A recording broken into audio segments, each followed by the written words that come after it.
I'm Heather Samples, the director of the Bernard L. Schwartz Communication Institute, and I couldn't be happier that you have all chosen to spend the day with us thinking about storytelling. It seems fitting that I would start by telling you a story, right? So this one is about how we find ourselves in this room right now. Every evening, my 8-year-old kid and my husband and I sit down to dinner at our table, and we cluster along one little corner of it and talk about our days. And he and I listen to her tell us about her science teacher and who has started using the word crush and her latest Pokemon transactions. And then she and I listen to him tell us about the project he's just begun at work and who is on the creative team and who should be on the creative team and who will never be on the creative team if he has anything to say about it.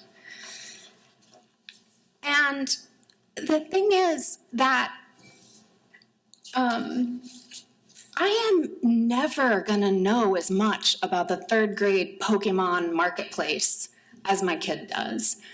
And as much as I try, I am not going to understand all of the players at my husband's office as well as he does, and what their strengths are, and what they might be able to do better. So my husband and my kid are shaping the content of their days.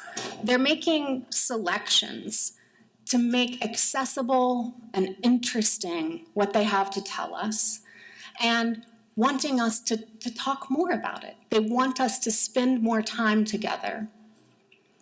So through our storytelling at the dinner table, our separate days, what he's doing when he's away from us, what she's doing when she's away from us, what I'm doing here with you guys today, are presented and commingled and woven together into some kind of shared whole.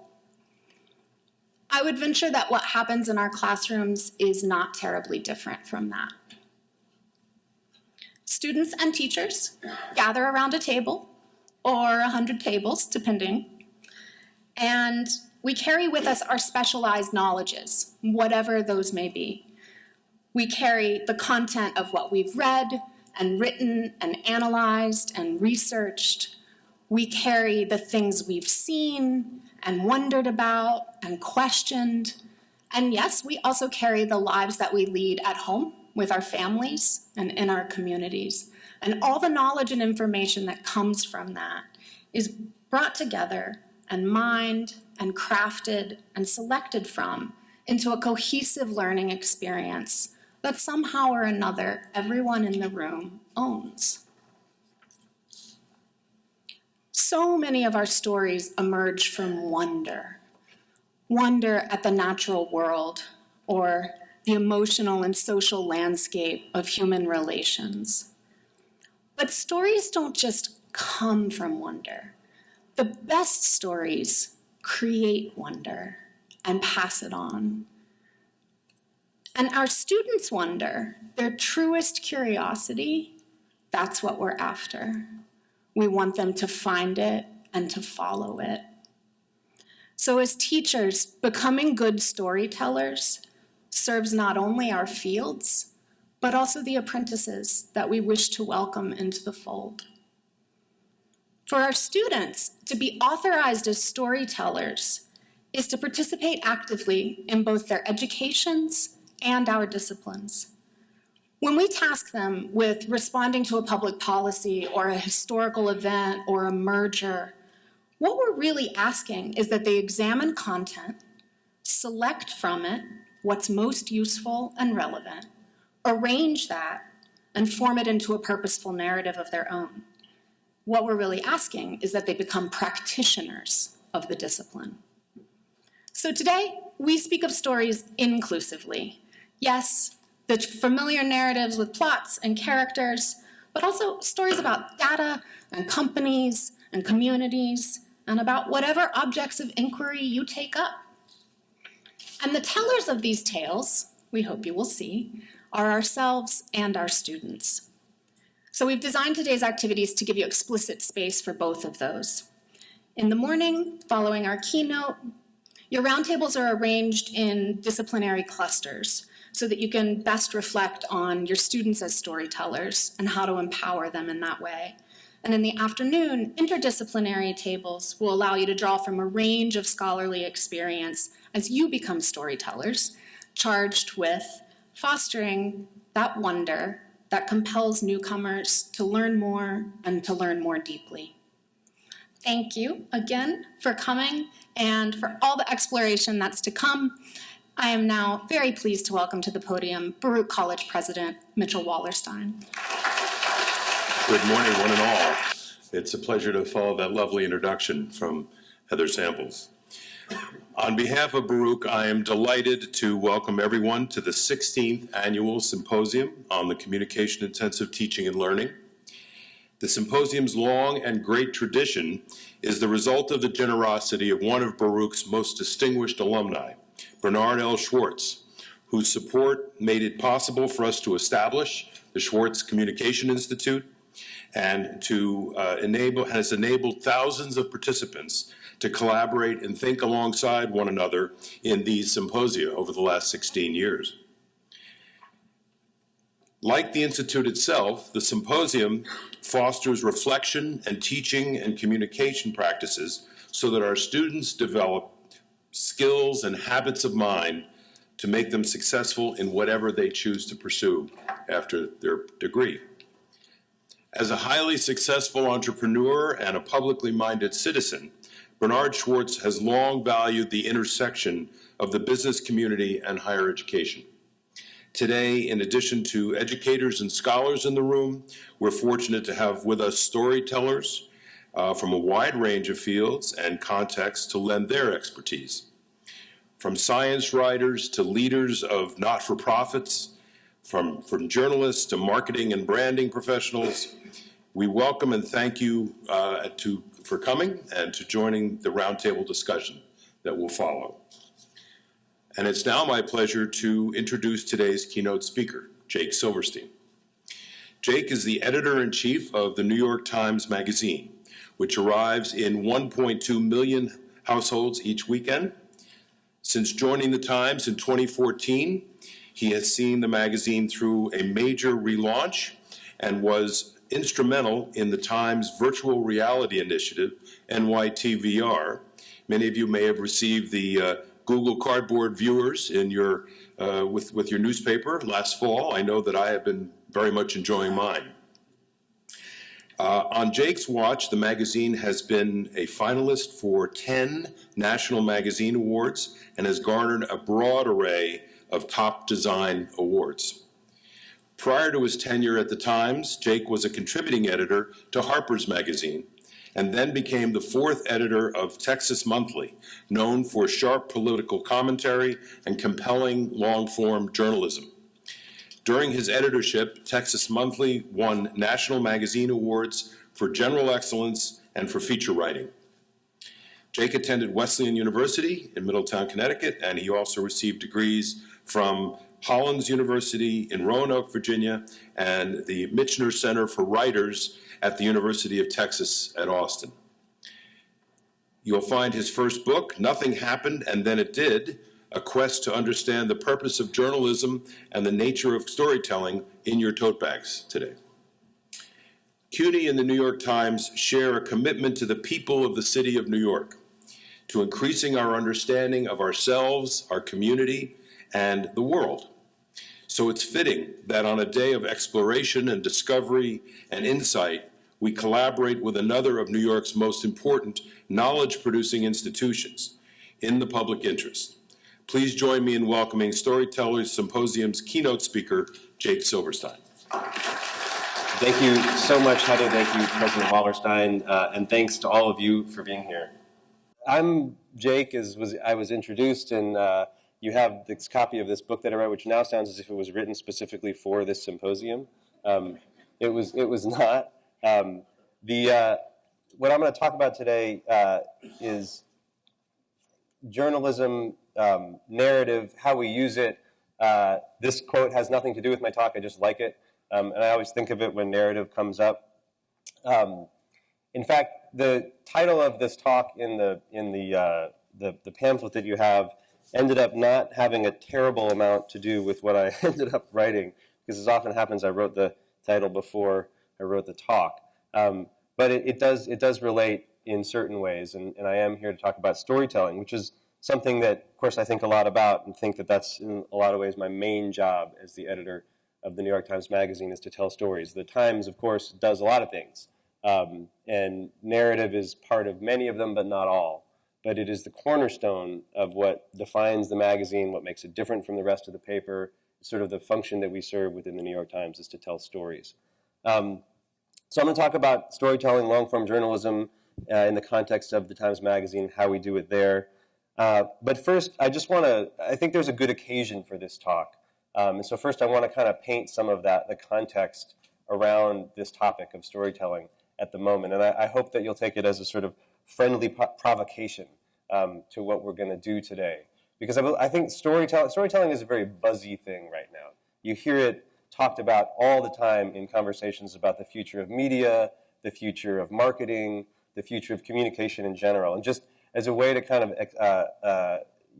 express that, I'm just going to flash up here a random assortment of the kinds of the kinds of presentations that you can easily get a taste of now, just sort of cruising. I like this one particularly, Digitales. As you cruise around the world of conferences and media conversations, and this whole notion of storytelling in media, it's out there right now in a very, very big way.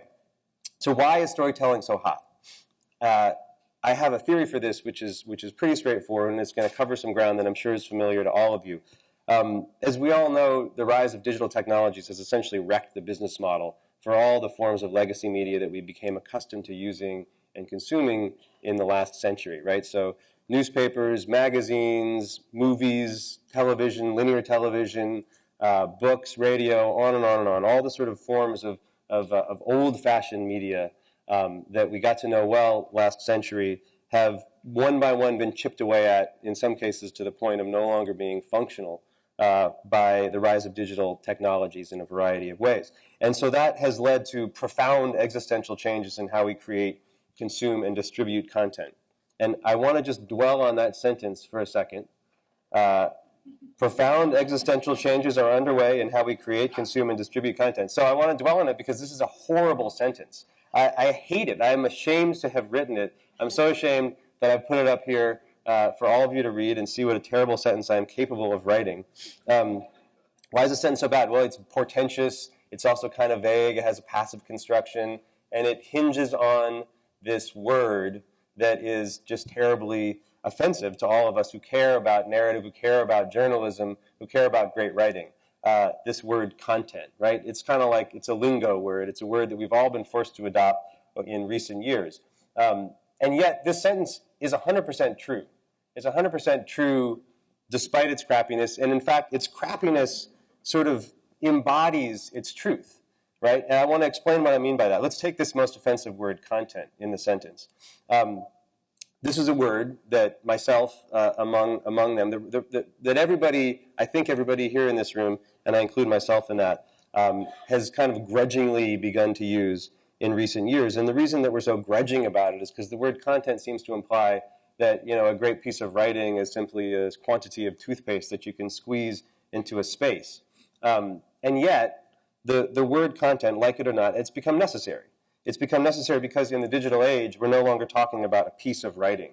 That's because in the same feed, a feed being the way that we now consume our content, which sounds sort of dystopian, there are pieces of writing in that feed, sure, but there's also GIFs, interactives, videos, lists, memes, podcasts, a whole array of content.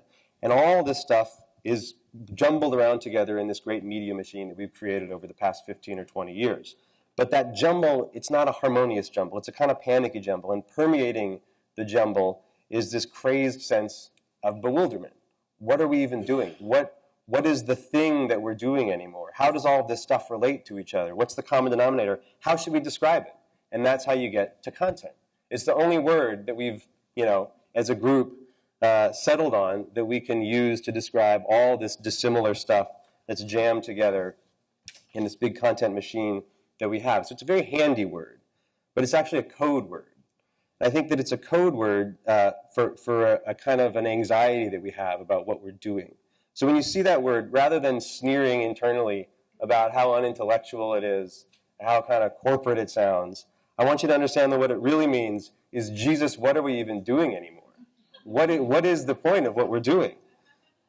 Okay, so what does any of this have to do with storytelling? I promised that this was a theory for why storytelling is buzzy and hot right now. And the theory is, my theory, is that what this has to do with storytelling is that storytelling is an answer to this question. At least the thing that we hope that we're doing is storytelling. That's the reason that you hear it thrown around so much. It sort of redeems this giant content machine that we've created to think that its basic fundamental unit is a story. And it also simplifies it. What are we doing? We're telling stories. Good for us. Who doesn't love stories? Everybody loves stories. They make us think of campfires. They make us think of bedtime. And these are all things that they bring pleasure, they bring comfort, they bring security. So if content is really a code word for what are we doing, storytelling is kind of a reassuring delusion that the content machine is homey and friendly and meaningful. So I said this was a friendly provocation. It is. It's a friendly provocation. But it is a delusion. That idea that the story is the fundamental unit of the content machine is a delusion. The vast majority of the stuff that goes around nowadays calling itself storytelling is not really storytelling. Merely conveying information is not storytelling. Creating an interactive experience can be storytelling, but it's not necessarily storytelling. Introducing readers to an interesting person isn't storytelling, necessarily. Analysis is not storytelling. Organizing data is not necessarily storytelling. Creating a merely stylish mood is not storytelling. So what I want to start off by doing, again in the spirit of a friendly provocation, is to issue a warning here to be on the lookout for false forms of storytelling that go around calling themselves such. And I'm not suggesting, by the way, that digital storytelling is an oxymoron, that it doesn't exist, that it can't exist. I'm going to show at least one example of it later. But I think part of the reason that the growth of digital content in general has led to a muddying of what really constitutes storytelling is that consuming digital content, whether we're talking about an article, a video, an interactive, a slideshow, whatever, it's a much less constrained experience than reading in print. And that's obviously the thing that's most exciting about digital publishing, right? When you're reading in print, the reader has two choices. You read the thing, usually from the start to the end, or you just don't read the thing. When you're reading online, you have a huge number of choices. You can click on a link. You can hit a button and skip to the end, and then hit another button and skip back to the beginning instantly. You can watch a video right in the middle that's placed right in the middle of the thing that you're reading. You can click on a line or copy and paste a line that you love into a tweet and share that line and share the article with all of your followers and then respond to the retweets and then get in an argument with one of your followers about the article that you haven't even finished reading and then go back to the article. You can exit the article and keep it open in a browser window and then go over to Google and do your own research into the subject. You can basically do anything. You are in complete control of the experience, and there are basically no limits on what you're doing. You're the center of a vast universe of content, and the controllers are in your hands. So that's great. That makes people feel good. People like that, and it certainly describes the world that we live in now. But it's a terrible environment for storytelling, because stories are based on limitation, constraint, and structure. That's precisely what makes a story a story. Consider that the one defining characteristic of all stories, right, is that they have a beginning, a middle, and an end. That's the basic fundamental thing that's true of all stories, that have to have some form of a beginning and a middle and end, which is to say that they're constrained and they're limited in time. Because, of course, it's true that there was a lot of time that came along before the beginning. There was a lot of time that continued after the end. And it's possible that there's even time that's kind of shooting off, depending on your perspective, from the middle in some way.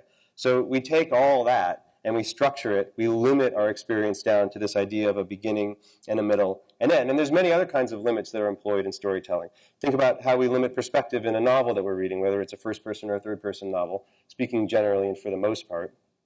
Our sense of the reality of a novel is usually filtered through one character's perspective. Think of how in a thriller, a good suspenseful movie, let's say, We are kept in the dark about where things are going. Purposefully, we're limited in terms of what our knowledge of the story is to create that suspense. Or in the case of Donald Trump, we're going to be held in suspense until the end of the election. I will periodically lapse into references to Donald Trump during the speech. I can't help it. Or consider that, when we're reading a well-told nonfiction narrative, the writer will limit the information that he or she is relating to us so that we can focus on the important stuff and get the plot, get the story. So limits, constraints, they're really important for storytelling. But limits are also a form of control, of course, right? Storytelling depends on the reader being willing to accept that the storyteller is actually in control of their experience. When we read or watch a linear narrative, we're making a tacit agreement for the author to have our understanding of the world or of the subject constrained and controlled by the author. We're willing to stay stuck in a certain character's point of view, not to skip ahead. And we do this because it brings us pleasure. And that's why everybody hates a spoiler. I actually think it's amazing that, considering how much vitriolic trolling and misogyny and sexism and racism and really horrible stuff exists on all of our social media platforms, the one thing that everybody can agree on is that spoilers are totally verboten, that we cannot have any spoilers floating around on social media. It's as if that's the one thing, our narratives are the one thing that we're going to protect in this environment where apparently anything goes.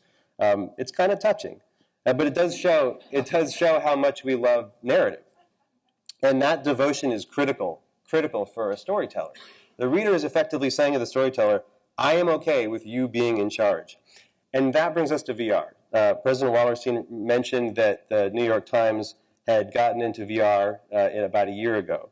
And so I want to sort of detour for a moment from storytelling to talk specifically about virtual reality. So in virtual reality, you have a total role reversal of what I just described. That is the bond, the compact between a reader and a writer, that the author is in charge of the story.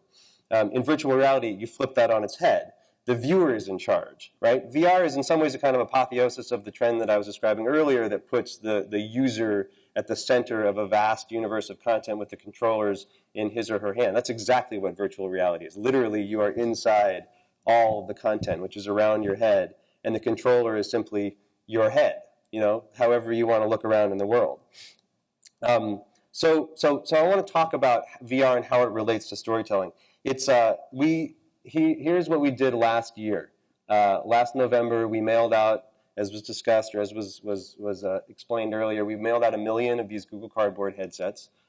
We made a film which was based on this cover story in the magazine, which was about the global refugee crisis. The film took you inside the world of 3 different kids. This boy here, his name is Shual. He's a 9-year-old South Sudanese boy who was on the run and living in a kind of ad hoc refugee camp in South Sudan when we took this photograph and shot some of our virtual reality footage. There was also a Syrian girl, a little older, 12 years old, named Hannah. I'm going to talk about her a little bit later. And she was living in a refugee camp in rural Lebanon.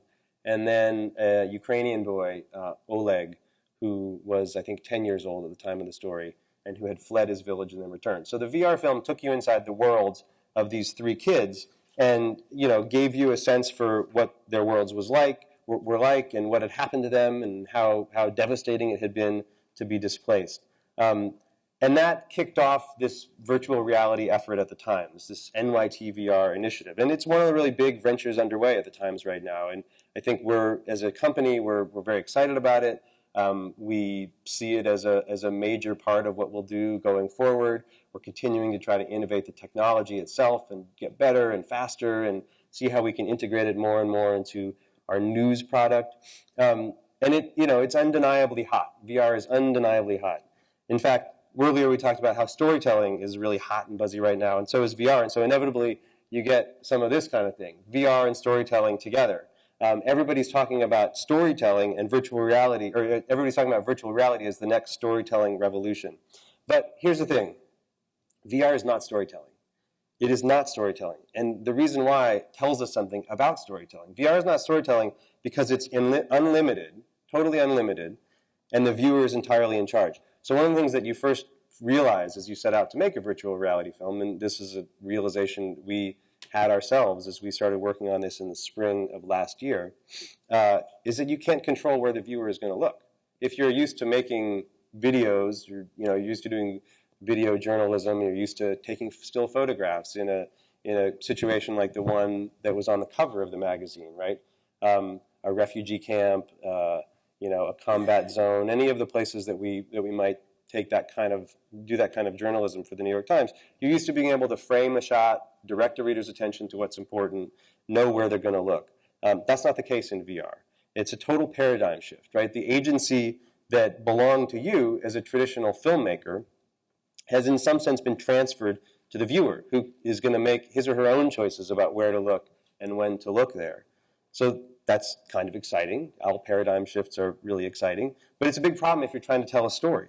How do you build a narrative if you can't be sure that what a viewer is going to see the thing that you want them to see in scene 2 that they need to understand in order to get to scene 3 and have it all make sense? Now, I mean, there are ways around this, of course. You can use a voiceover, which we have done in some of our films, and we try to create kind of a sense of narrative build. You can, again, use audio in a way that directs somebody's attention. A sound can pull your eye over there. But these are useful, but they're hacks, right? They're hacks around what is the fundamental essence of this new technology, which is that it's an experiential medium, not a narrative medium. And what has been interesting for me is to really understand how much those two things are in tension, that experience and storytelling are actually not at all the same things. The more experiential you make a VR film, in my opinion, the better it gets, but the less narrative it becomes, and vice versa. So I want to just show a couple examples. This is a shot from the film that we made to go with that cover story I showed you. This is the camp in South Sudan, and this was a scene in which there was an airdrop. Now, obviously, you're not having a virtual reality immersive experience watching this. It's basically impossible to show VR in a situation like the one we're in right now this morning, unless you were all to have headsets on. But were you watching this in a headset, you would be able to look around and see wherever you want to see, and you would, most importantly, feel present in the scene. And that is the thing that VR gives that none of our previous technology have been able to give, is that real kind of sense of immersion in a scene. I just want to show one other project. So this was, again, a cover story in the magazine. This was about a really tragic story in which a teenage boy in Mexico was shot and killed by a U.S. Border Patrol agent who was standing on the U.S. side and shot and killed this boy through the fence. And the Border Patrol's explanation for this was that the boy had been throwing rocks at the agent to distract him while some other guys climbed over the fence with backpacks full of marijuana. That does happen. But what you see in the film and what we wrote about in the story was that the kid was 15 years old. Is highly unlikely that this kid posed any sort of threat to the Border Patrol agent, certainly not one that needed to be responded to with lethal force. What the VR film did is it put you, among other things, it put you at the scene I'm going to show does this, it put you at the scene of the shooting. And so it allowed you to have a kind of experiential understanding of what the spatial dynamics of that situation were. And what you see, as you'll see in a moment, is that the fence, the border fence at that spot is on top of a kind of a cliff, so that it becomes highly improbable to think that this kid could have been throwing rocks up over this tall fence and down on the other side in a way that would have hurt anybody. So this is a clip from the VR film. Again, try to kind of roll with the fact that it doesn't feel immersive at all. But if you were wearing this in the headset, now you would start to turn and look around this environment, and you would see, so you're standing more or less where this boy was standing when he was shot and killed. And there you see the fence and how it sort of sits on top of an embankment there. You can instantly see how if you were standing in the spot that you feel like you are right here, that you wouldn't be able to throw a rock over that fence in a way that would be dangerous for particularly a U.S. Border Patrol agent with an automatic rifle. So this was, I thought, one of our more successful projects because the experience of being there really gave you information. It gave you a visceral sense of the story and what maybe had happened that simply writing the words on a page couldn't do. So, I mean, for me, one of the fascinating things, as I said earlier, about us getting into VR at the times is how it's given me a new way to think about the relationship between experience and storytelling. Really what VR, in essence, is trying to do is give you, the viewer, the experience that the journalist, him or herself, has out in the field before they come back and have to write it up in a story. So, the journalist who wrote this story for us, Mark Bonelli, he himself went to this spot and stood there and looked around. And then he came home and he tried to write it up, and in fact he wrote something up about how the fence stands on top of a cliff there, and just like I said, it would be hard for somebody to throw a rock over that would hurt anyone. And you now yourself were able to go stand in the spot where Mark Bonelli stood and experience that and make your own observations about it. But there is this tremendous difference between what a reporter experiences out there in the world and what gets written up as the story. I mean, you just can't put everything in there. So a brief digression about the book of mine that's in your bag, so that it just doesn't seem like a completely random gift. Thank you, by the way, to Baruch for buying all those copies of my book. Appreciate it. That represents all the copies of that book that will be sold this year. The book is a chronicle of my own kind of travels as I attempted to become a journalist years ago, and some of the stories are factual and some of them are fictional. They alternate back and forth between the two. And part of the reason that I thought to do this was that at that time I was beginning to write some nonfiction stories, primarily for Harper's, and I had the experience that I would write stories, one in particular, which I'll mention, and they would get published in the magazine, and then people would come up to me and they would be sure that I had made it all up, which of course I wouldn't do. But they were sure because the things that I was relating were crazy, too crazy to be believed. And one of them, the one I said I would mention, is the story about a poetry competition in Reno put on by an outfit called the Famous Poets Society. It's chapter 3 in the book. And it's a kind of a racket where you pay, $600 or $700 to go be part of this competition where you read your poem on stage and you perform your poem, and then there is a grand prize winner who wins $25,000 for having the best poem, which is itself just hilarious to begin with. And it's called the Famous Poets Society because the teachers that you have during the 2-day event are all celebrities, except they're kind of like B or C or even D level celebrities. Like Tab Hunter was one of the poetry professors that I had that year. And then, of course, the whole thing is held in a casino. And so that's only the very tip of the iceberg of what was utterly insane about this whole experience, which I wrote up. I couldn't even put into the story how insane everything was, because how do you capture just the whole experience of walking through a ringing and dinging casino with bleary-eyed gamblers surrounded by all these poets, many of whom were dressed in costumes, and with Tab Hunter and all sorts of other sort of celebrities following you around, telling you about how to read your poem. I mean, it was just truly crazy. And of course, I did my best to write it up in a straight way, and people read it and just couldn't believe it. And that whole experience just caused me to think a lot about the difference between experience and story, and how you translate one into the other, and what you leave out, and what the assumptions that a reader brings to the subject are, or to the story are. So that's how this book sort of relates to what we're talking about, and it sort of relates to what I want to show next. So this is from the Displaced. This is Hannah, the Syrian girl I mentioned, and she's in a cucumber field where she was working this particular day. What I like about this clip, this is another way to show VR in a situation like this. It's just the whole 360-degree just spread out and flat, which is why you see the warping on the screen. So it's not going to move at all. I'm just going to stop talking and let this play for a sec.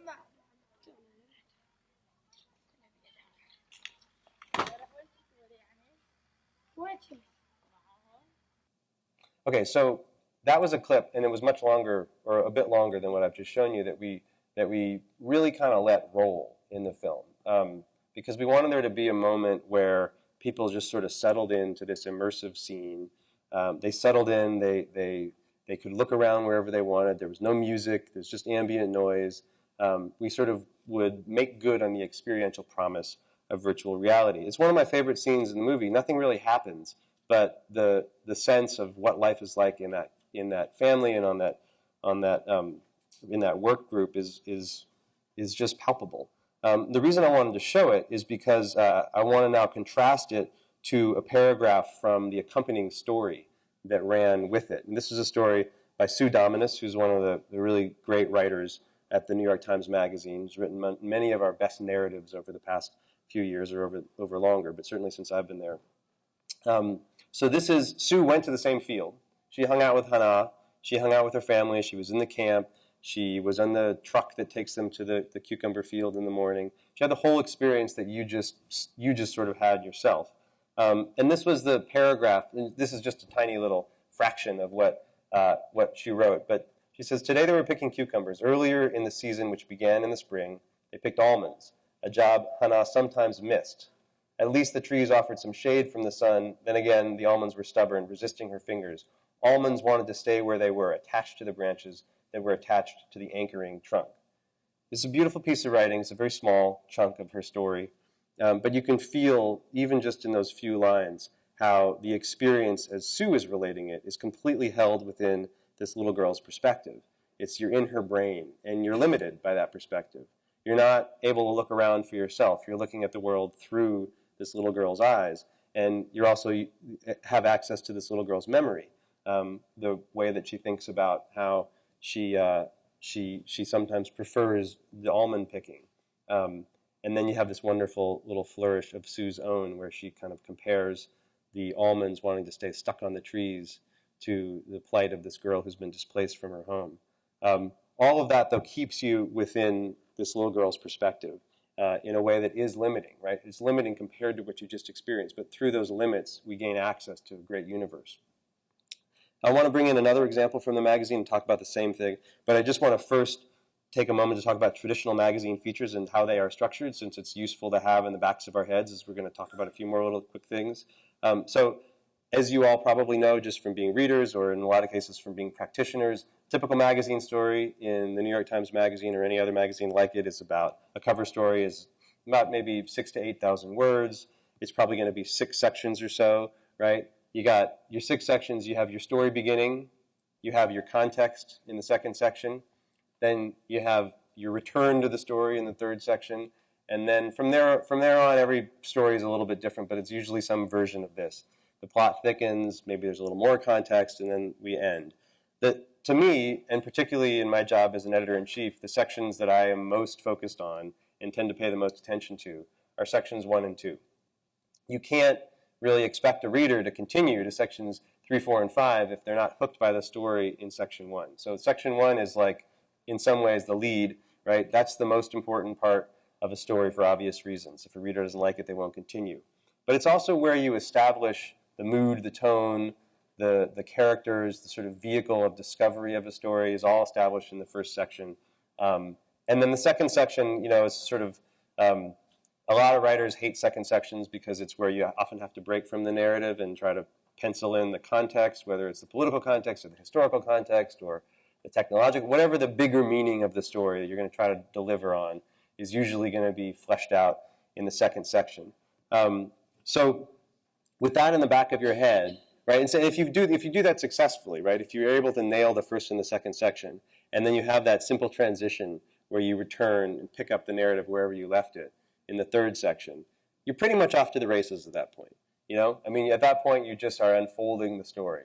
You've done the difficult work of introducing people to the characters, introducing people to the situation, getting them hooked on the yarn, whatever it is, and then you've done the tricky move of sort of backing up to the 10,000-foot level from that initial bit of storytelling to give the broader context. And then you return to the storytelling and you're off to the races. You should be, at least. So I want to talk about that in the case of this cover story from earlier this year. This was a really compelling story by Nathaniel Rich about this lawyer who initially represented this family of cattle farmers in West Virginia who wanted to sue the DuPont Chemical Company for poisoning the local water supply with runoff from a nearby chemical plant that was making PFOAs involved in the production of Teflon. What was interesting, the twist in this story, what really kind of made it great, was that the lawyer that these cattle farmers reached out to represent them was a lawyer for a law firm that was a corporate defense firm that would typically defend and represent chemical companies. So this guy, his name was Rob Bilott. Rob Bilott essentially switched sides. He, in fact, had defended DuPont itself in some cases, in some litigation in the past. But in this case, he switched sides. And the reason that he switched sides, as you'll see, I want to put the first paragraph up on the screen, had to do with a personal connection to this world. So I'm not going to be doing too much of this, putting up paragraphs on the screen, but I do think that it helps to kind of get down in the weeds of writing, and that's really what I do all day. So just bear with me as we just go through this one paragraph, and I want to talk about why this works as the first paragraph. This is the first paragraph of the story, the very first paragraph. Just months before Rob Bilott made partner at Taft, Steinhaus, and Hollister, he received a call on his direct line from a cattle farmer. That's pretty good for a sentence, right? I mean, once you've read that sentence, you know something's happening. The farmer, Wilbur Tennant of Parkersburg, West Virginia, said that his cows were dying left and right. He believed that the DuPont Chemical Company, which until recently operated a site in Parkersburg that is more than 35 times the size of the Pentagon, was responsible. Tennant had tried to seek help locally, he said, but DuPont just about owned the entire town. He had been spurned not only by Parkersburg's lawyers, but also by its politicians, journalists, doctors, and veterinarians. The farmer was angry and spoke in a heavy Appalachian accent. Bilott struggled to make sense of everything he was saying. He might have hung up had Tennant not blurted out the name of Bilott's grandmother, Alma Holland White. So this is a good first paragraph for a couple of reasons. One, it gets across a lot of information. I mean, this incredible detail that the Parkersburg site is more than 35 times the size of the Pentagon, which is mind-boggling. And that this farmer has had this very frustrating experience of being spurned by the locals and trying to speak up against the local big company, et cetera. But what really makes this paragraph is that you're in Rob Bilott's perspective. That's how the whole thing begins. Just months before he makes partner, he receives a call on his direct line from a cattle farmer. So you're placed in Bilott's perspective. You're about to be partner. The phone rings. It's a cattle farmer. That's as you can sort of see the cinematic version of this quite easily. And you hear the farmer speaking to him, and then at the end you get this idea that he was going to hang up had not the farmer blurted out the name of his aunt. And this is that site, by the way. This is that site that's so big, that chemical site. So what made the rest of the section work, and what we spent a lot of weeks editing and trying to get just right, was that the whole section unfolded from Rob Bilott's perspective. Heather talked earlier about character being such an important part of stories. Character and perspective is really just like the key, I think, to telling a great long-form narrative. That if you're in a character's perspective, if you can understand the facts of a story, the sequence of a story, the plot of a story, as it unfolded from that character's perspective, you're much more hooked than if you're simply just being told a bunch of facts by a writer, by a journalist. And so what became the kind of the holy grail for us as we worked on this story of the lead, right, which, as I said earlier, is kind of the most important section of a magazine story. If you can hook a reader there, they're in, was being able to tell the whole thing from Rob Bilott's perspective. And it hadn't come in that way. I mean, Nat Rich is a tremendous writer. He'd done incredible reporting on the story, but he had it all. He had all the reporting kind of from different sources. I mean, Bilott was one of his main sources, but he had a bunch of other sources as well. And he hadn't yet structured the entire story as unfolding through this lawyer's perspective, which, as you can imagine, became really the best way to do this. And so we worked really hard to tell this story from his perspective. I just want to show you these next couple of paragraphs. So the lawyer agrees to meet with these folks as a favor to his grandmother, who knows these people somehow. He says, "It just felt like the right thing to do," he says today. "I felt a connection to those folks."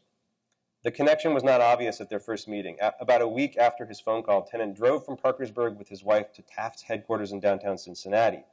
They hauled cardboard boxes containing videotapes, photographs, and documents into the firm's glassed-in reception area on the 18th floor, where they sat in gray, mid-century modern couches beneath an oil portrait of one of Taft's founders. Tennant, burly and nearly 6 feet tall, wearing jeans, a plaid flannel shirt, and a baseball cap, did not resemble a typical Taft client. "He didn't show up at our offices looking like a bank vice president," says Thomas Turp, a partner who was Bilott's supervisor. Let's just put it that way. So why I want to put this up is I just want to talk for a moment about the editing process for this story. We were totally fixated on this meeting as being the kind of crucial pivot point that would hook a reader. And the reason was that this meeting, we knew that this meeting had taken place and Nat had written that it had taken place, but he didn't have the reporting yet to turn it into a scene. And so, but we understood that, and we wanted him to make it a scene that was told from Bilott's perspective, because what the scene has is everything. It has the discomfort of being an attorney at this corporate defense firm, this Taft, and having a farmer who is typically not the type of client that this firm is representing come in with these, boxes full of videotapes that allege all of these horrible misdeeds on the part of DuPont, which had previously been a client of this very firm. You have the contrast between the farmer and the kind of beautiful, the sleek conference room where they're sitting. And then, of course, you have the rest of the scene itself, in which the farmer is there in this unlikely setting, laying out the case, showing these videotapes that show these cows with horribly distended stomachs and green tongues and all this really horrible stuff. But you have it all from Balat's perspective. And I really have a vivid memory of Nat going back to the lawyer Balat and really kind of working him over, trying to get the details of this scene. What did the couch look like? What was the room like? And this scene became, if you go back and read the story, this scene became the hinge of the entire first section. And I bring it up here just because it's so important to place a story in a character's perspective high up at the outset, and make a reader get hooked on that character's motivations and the stakes of the story. So I mentioned Hollywood and cinema. We often think about our stories in terms of cinematic moments, and one of the things that I always pay attention to with films, and one of the ways I relate films to journalism, is in the lead of a story, or the first 10 minutes or so of a film, where the premise is set up, the characters are set up, the stakes are set up, the motivations are set up, and in that sequence, you can kind of tell whether or not a film is going to work or not. So just a couple of quick examples of this. Psycho is one of my favorite movies, and a lot of people forget this opening scene, which is a great scene in the hotel room in Arizona, where Marion and Sam, who is her boyfriend, wannabe husband, are meeting for a mid-afternoon tryst because they're not married yet, because he doesn't have enough money to get married. He lives over a hardware store. They have a kind of nice, they're having a nice moment when the camera enters the room, but then they get into a fight because they can't get married because they don't have the money, which is what's happening right here. And that pretty much propels the whole rest of the movie. She needs money so that she can marry Sam, and then horrible things happen to her. Let's stick with Hitchcock for a second. Vertigo. So this is a different, in some ways, the stakes are a little more complicated in this movie. It's more of a psychological thriller in which Scotty is trying to overcome his fear of heights, which is established vividly at the beginning of the movie through this famous scene, this famous still, where he's chasing a criminal and then almost falls off a roof, and a policeman that he's with does fall off the roof to his death, which leads to him having to resign from the force.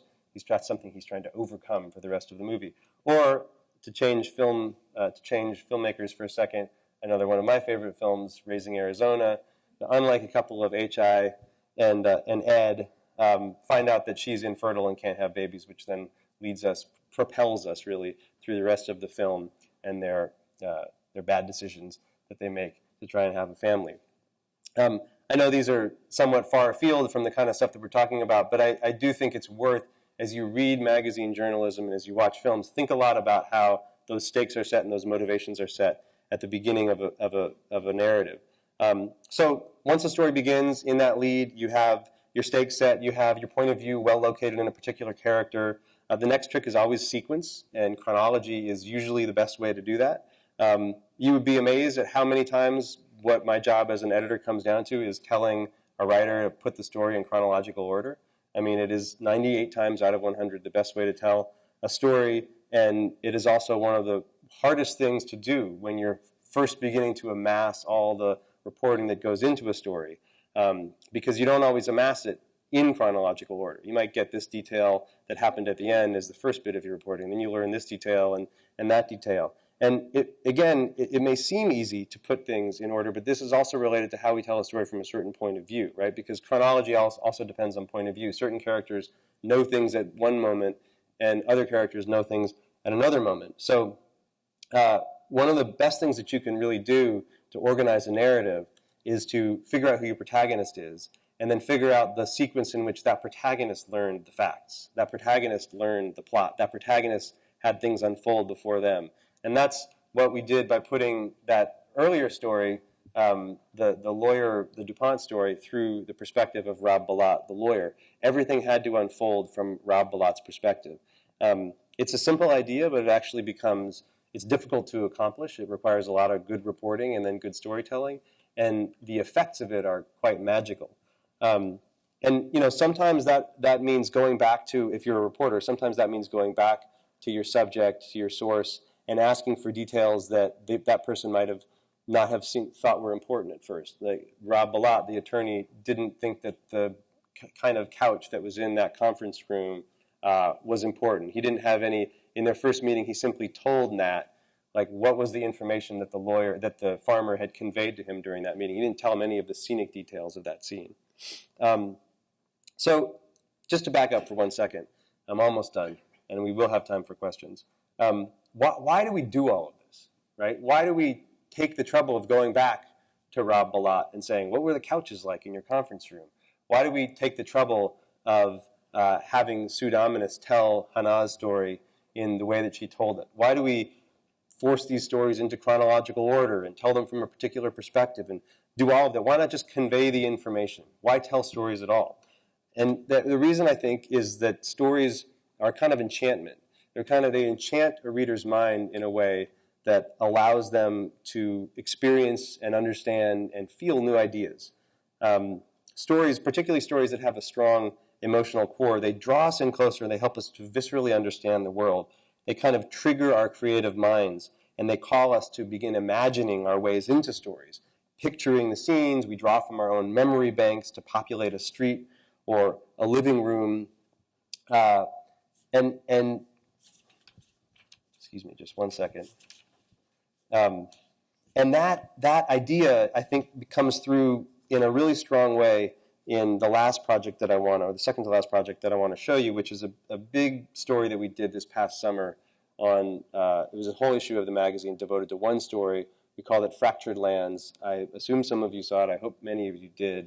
It was kind of our biggest project of the year, and it was the story of how the Middle East, in particular, the countries that are the 5 countries that are represented here, which were Egypt, Syria, Libya, Iraq, and Iraqi Kurdistan, have come apart in the last 15 years or so through the upheavals of the Iraq invasion and then the Arab Spring and everything that has followed, the rise of ISIS, etc. We set out to tell this story a couple of years ago. This was the piece was written by Scott Anderson, photographs are by Paolo Pellegrin, and as I said, the story took filled up the entire magazine in August. One issue of the magazine was just this one story, 42,000 words, the longest story in the history of the New York Times, period. And when we started to embark on this project a couple of years ago, we first thought that we would send Scott Anderson to go and interview every head of state in the Middle East. That was the idea. Well, he'll interview every head of state in the Middle East. Paolo and Scott often work together as photographer and writer. Paolo will go and he'll take portraits of all these leaders. We'll ask them what's going on in their countries. We'll ask them what the future holds. This will be really important because we have the 5th anniversary of the Arab Spring coming up. The whole region is in turmoil. What better way to capture it than to go talk to the heads of state? That didn't turn out to be a very good idea. First of all, we quickly realized that it would take so long to do all of this that the first heads of state that we interviewed at the beginning of the project wouldn't even be heads of state by the end of the project. But more importantly, what you would have gotten would have been a kind of a dry, top-down view of the political situation in these countries. You would have gotten a lot of kind of blurring of the truth, as you often do from heads of state, and you wouldn't have gotten a narrative. You just would not have gotten a narrative. You would have gotten some facts, you would have gotten political perspective, but you would not have gotten a narrative. So as the story unfolded, or as the reporting unfolded, and the reporting took about 1.5 years for Scott Anderson to complete, we shifted our focus entirely to sort of average people in these 5 countries. And so you have Layla Soif here. She's 60 years old. She's the matriarch of an Egyptian family that's somewhat prominent, activist family. And her story spans the longest because she's the oldest of the 6 characters. Starts in the 70s at her first protest in Cairo when she's a college student and ends this year with one of her children in prison as a political prisoner. This is Majd Ibrahim. He's a Syrian guy who didn't want to show his face. He's 24 years old, and his story was essentially a very familiar story. He's from Homs, and he fled after a lot of the fighting there and is now living in Germany. So it's a story of escape and refugee. This is Majdi al-Mangoush. He's a Libyan. He was a cadet in the Libyan Air Force. And his story follows his transition from being a cadet, completely cloistered, doesn't have any information, believes that Gaddafi is righteous and that anybody who opposes him is a criminal, and then realizes that he's been sort of brainwashed and switches sides and becomes part of the rebels, and then sort of becomes very disenchanted with that. So his is a great story. This is Azar Merkan, who is a Kurdish doctor. He's also a Peshmerga fighter, and he puts down his medical career and returns to fight ISIS. And he's haunted by the massacre of Yazidis in Sinjar province, which he was rushing to try and avert at the time that it happened, and couldn't make it in time. And that's where he is now. He's at one of the graves where some of the people who were killed there ended up. And then second to last, we have Khulud al-Zaidi, who is an Iraqi woman, 36 years old, who worked for the CPA, worked for the Americans in a kind of optimistic way right after the invasion, only to have to flee Iraq because of when the tide turned, and then has bounced around as a refugee in different countries since. And then last, we have Waqaz Hassan, who is a 22-year-old Iraqi laborer who ended up becoming a fighter for ISIS. And then was captured and imprisoned, and that's where Scott Anderson found him. And the end of his story is rather grim, which is that he was executed a couple of months ago. So, these 6 people became the bedrock of this entire story, which, as I said, 42,000 words, the longest story in the history of the magazine, in the history of the Times. And what was really gratifying about the way that this whole piece was read by readers was that they said to us, people said, I kind of felt like I understood what had happened over the last 15 years in the Middle East and in the Arab world generally, but I had a much more vivid understanding of it after reading this because it was told through narratives, because it was told through human narratives.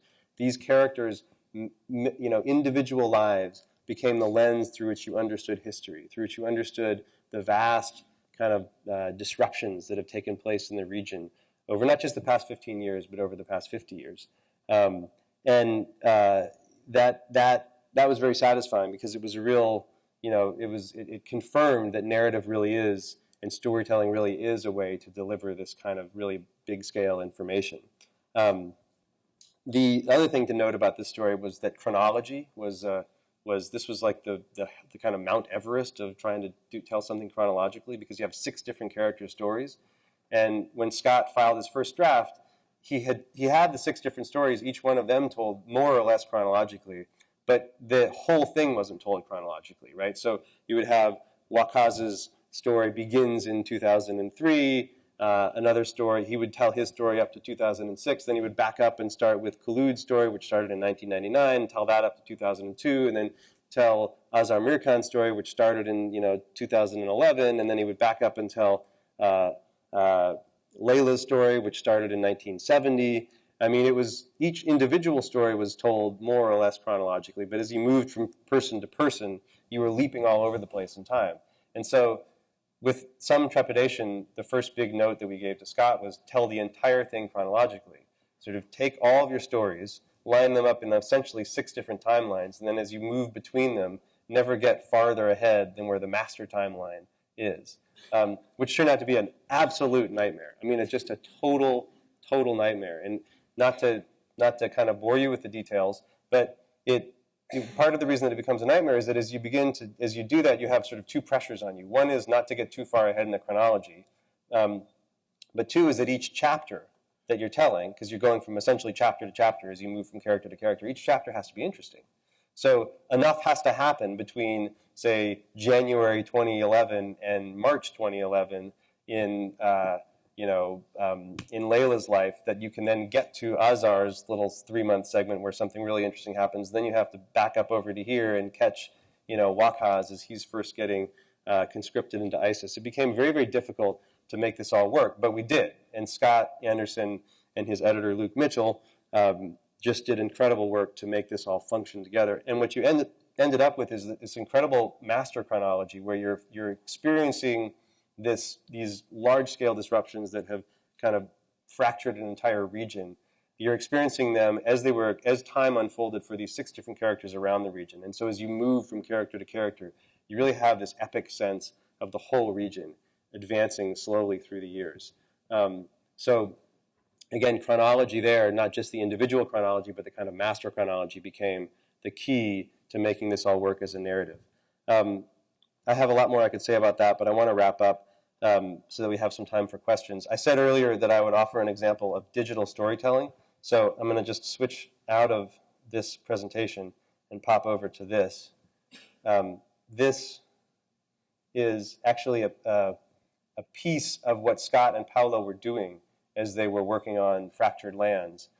As I said, the reporting took them 18 months, more or less. And during that time, a lot of stuff happened that they thought, well, we just want to get this out right now. We just want to publish a story right now. They're not used to waiting 2 years to publish something. And for the most part, we said, save it for the piece, save it for the piece. It's going to be an amazing piece. But there was one instance in which we said they had done some pretty amazing reporting, and we wanted to publish it immediately. And that was the summer of 2014, the summer of 2015, when the migrant boat crisis in the Mediterranean reached peak levels, and so many people were drowning and dying off the coast of Libya on their way to Italy and elsewhere in Europe. And Scott and Paolo had gotten onto an MSF boat and had some of the first images of this tragedy unfolding. And so this is, I'm not going to take us through the entire thing. There's a lot of text to read, but I just want to quickly flip through it because this seemed to me like a really powerful form of digital storytelling. And the idea here was to let the images carry the day and to have the words, the images are both still and moving images, and to have the words just give you just enough information to understand the images. So again, I'm not going to read the whole thing. I'm just going to kind of give you a sense for how it unfolded. These were 2 boats full way beyond capacity with people mostly from Eritrea. And this is the sort of beginning of the story. This is almost like the first and second section, right, in a piece where we're establishing the context, the stakes, etc. And then, as we talked about earlier, having done that, right, having given you an image like this one that just kind of paints the broader context of how many boats have capsized or sunk, or how many people have died in this region in the year. Having done the broader context, we can then return to the story and tell the individual stories. This was a woman who wouldn't show her face. A lot of people were worried about showing their face. Here's one of the boats. Just you can see how unbelievably overcrowded it is. And then here you finally see the MSF raft coming to approach it. I'm just going to go quickly through this because what I think is interesting about this, there's some nice video in here as well. What I think is interesting about this is how it's a form of digital storytelling that really follows the kind of structure and rules that I talked about earlier when I talked about traditional magazine narratives. Of having multiple sections. Obviously, it doesn't follow that exactly, but it sort of it mimics it in certain ways. And then, obviously, anytime you're working with Paolo Pellegrin, his photos are just so unbelievable. They're so painterly, particularly this beautiful one here. So sad as well that the imagery is just so strong. So that's the end of that story. I wanted to just quickly show that was essentially a digital story. We also did print a version of that in the magazine, but what it really was first and foremost was a digital story. And I want to end with that because I really don't want to give the impression that I believe digital storytelling can't happen, doesn't happen, isn't worthwhile, or that this digital media ecosystem that we've created is a total wasteland. It's not. And there are a lot of great forms of digital storytelling. But I do want to emphasize that the tendency in digital media is toward a kind of empowerment of the user and a centrality of the user that is at odds with great storytelling. And that as we think about storytelling, and as we spend the day today thinking about storytelling, it's important to remember that great storytelling is able to bring us the pleasure and the comfort and the knowledge that it does precisely because it controls and orders experience for us, and then it puts that control in the hands of the storyteller. So that is all I have to say on the matter. That is the end, as they say. But I would love to take questions if you have them.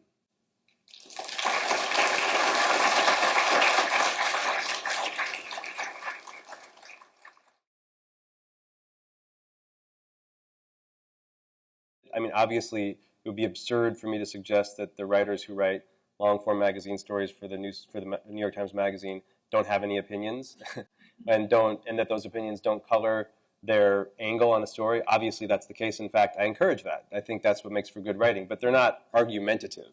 They're not stories that you would read like on the opinion pages of the New York Times, let's say. I think the way that we use argument, or the way that we try to get a point across, let's maybe put it that way, is in that second section that I talked about, right? The second section is such an important part. It's like the transmission of a story, right? It's like the thing that shifts it into whatever gear you want to shift it into. You can make that second section, you can turn up or down the argumentation in that section. You can color what a reader understands about the narrative that they're being told in that second section. But I don't think in at least magazine long-form journalism, which obviously is different than academic writing or than opinion writing, that you want to come out in the first section with that kind of point, with that kind of argument, with that kind of larger takeaway that you're trying to drive home. Again, you want to hook them with the narrative. You want to hook them with the story. You want to say, Rob Ballat was about to make partner one day when the phone rings one day in his office and he picks it up and there's a cattle farmer on the line, right? You want to know what's going to happen next. Now, in the second section, you would, of that story, if I had, put all those paragraphs up on the screen and forced us to all read the second section, which I'm smart enough not to have done, you would hear about his background as how he came to be the kind of attorney that he was, and then you would hear about the kind of cases that his firm represented, and you would hear a little bit about some of the public's health issues that are around this subject. But none of that was in the first section. So, we always try to start by hooking them with the narrative and then introduce the angle as a secondary thing.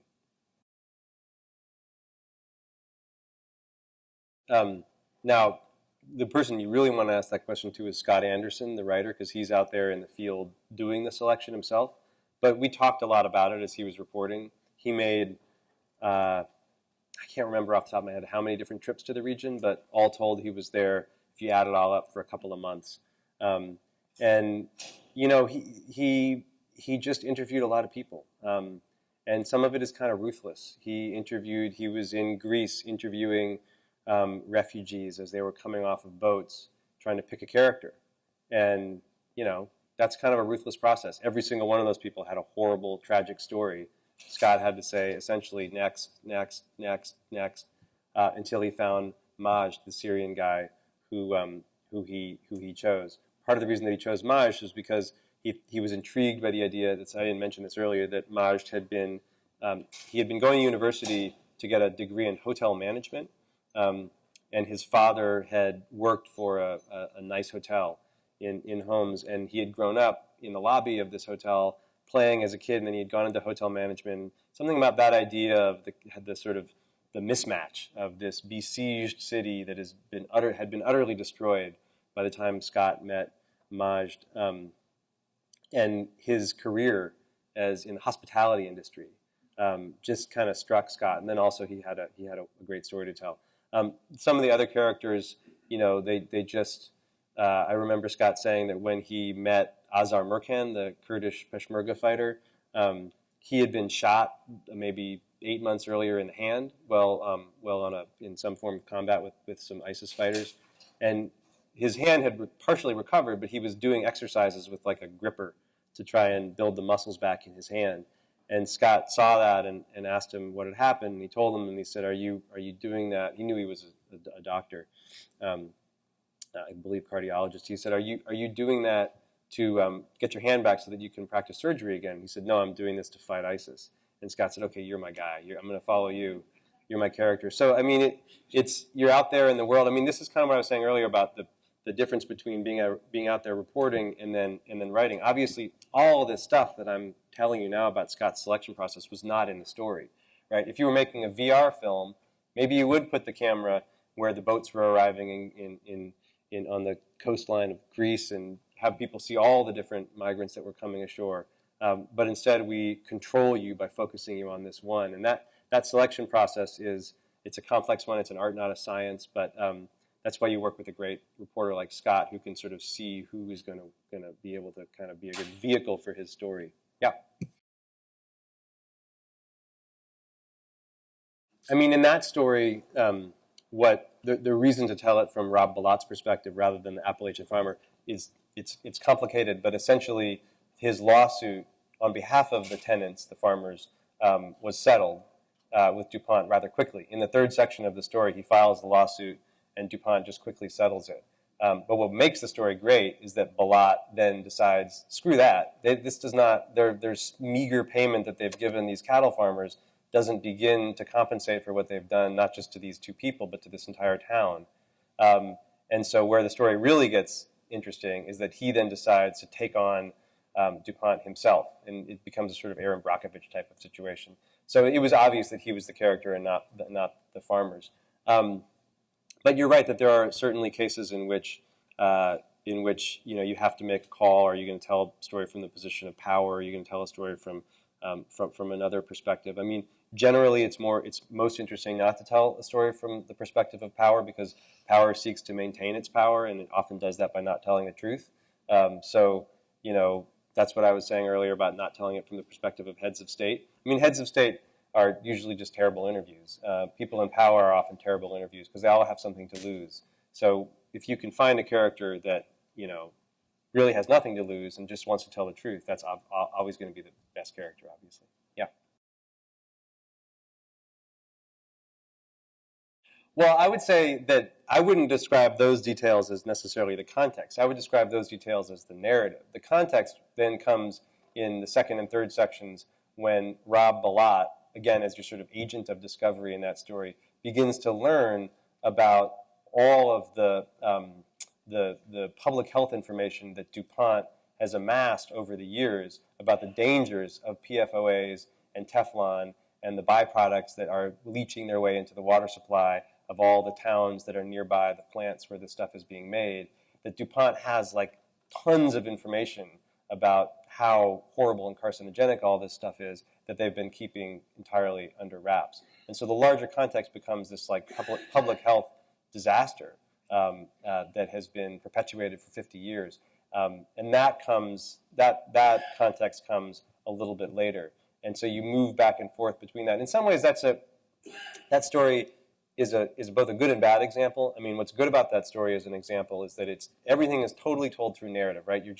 So just like Aaron Brockovich, right? You're in the perspective of this lawyer as this lawyer is going around and figuring out all this horrible stuff that's happened. So you never have to make an artificial leap to a larger context, right? If all the context is just packaged in the lawyer's own perspective as he learns these horrifying details about what's taken place.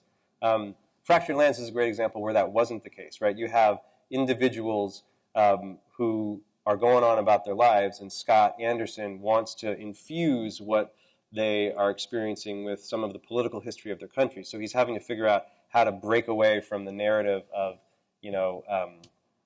Khulud, who is trying to decide about when it has become so dangerous that she has to flee Iraq and go to Jordan.